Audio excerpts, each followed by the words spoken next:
Early in-person voting starts on Sunday in D.C. One of the most hotly contested races is in Ward 7 for D.C. Council. So the question, who will succeed the retiring Vince Gray? He's dominated Ward 7 politics for 2 decades now, and there are 10 people, 10 vying for the Democratic nomination. Tonight, you're going to hear from the candidates leading the pack in fundraising and in the one and only straw poll, which was held back in March. Here's Delia Gonzalez.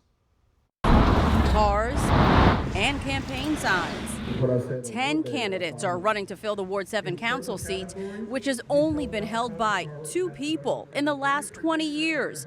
In this high-stakes contest, we want to inform you on the issues. To attract businesses to Ward 7. I am opposed to bringing a new NFL stadium back. Quality schools, safe streets, neighborhood serving amenities. Balancing economic development with housing and affordability. According to the Office of Campaign Finance, these 4 candidates have raised the most money in their quest to replace retiring Councilmember Vince Gray.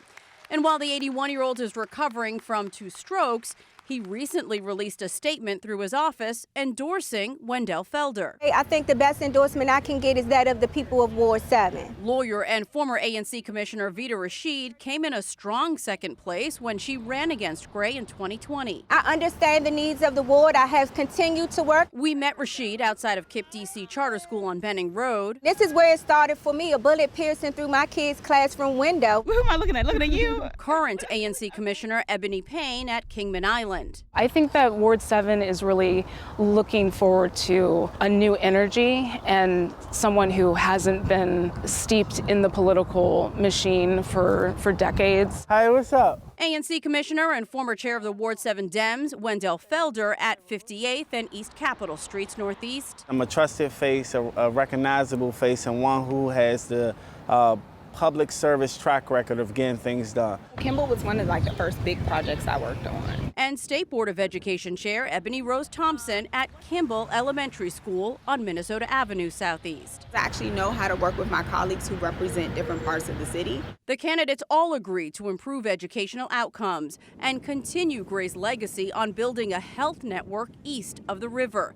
On safety, we have to have a crime lab that's able to actually prosecute DNA analysis. And we should be looking at it as a public health crisis. Districts should focus more on crisis interveners to accompany police officers. And community policing is really something that's very important to me. On young people, we need to make sure that our parents are getting the resources that we need. I definitely want to see us providing more mental health counselors to these students. The first thing I would do is push to expand the summer youth employment program to make it all year round. To make sure young people are engaged and educated. On economic development, I think that we need to have a strong community development corporation that is out attracting businesses as well. I've built a network of over 200 local farmers in the Mid-Atlantic region, and I'm very passionate about solving Ward 7's food desert. I want to introduce legislation that says moving forward, all 50% of capital projects in Ward 7 must receive 7 years of consistent capital dollars. The next council member should say, you know what?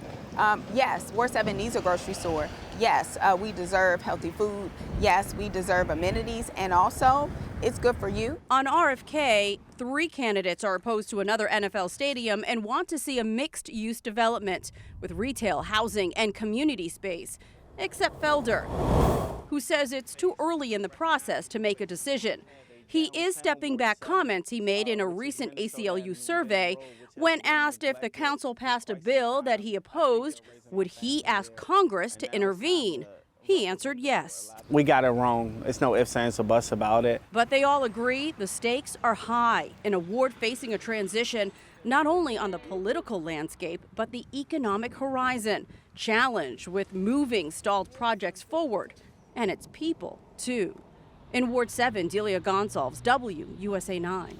Yes, you can see there are a lot of legitimate issues. You got to figure out who can actually get the job done. So in-person early voting starts on Sunday, but keep in mind here, those sites will be closed on Monday for Memorial Day.